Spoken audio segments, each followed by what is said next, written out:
আয়াত ১০৩ ثم بعثنا من بعدهم موسى بآياتنا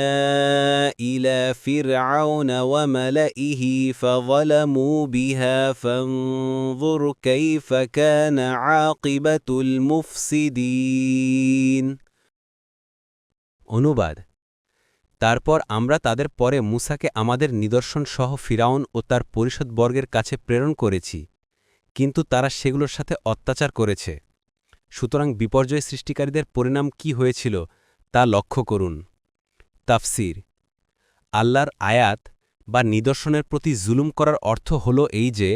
আল্লাহ তাআলার আয়াত বা নিদর্শনের কোনো মর্যাদা বুঝেনি সেগুলোর শুকরিয়া আদায় করার পরিবর্তে অস্বীকৃতি জ্ঞাপন করেছে এবং ঈমানের পরিবর্তে কুফরি অবলম্বন করেছে কারণ জুলুমের প্রকৃত সংজ্ঞা হচ্ছে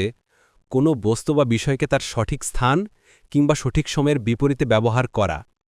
সে হিসেবে ফিরআউন মুসা আলাইহিসসালাম যে সমস্ত নিদর্শন নিয়ে এসেছিলেন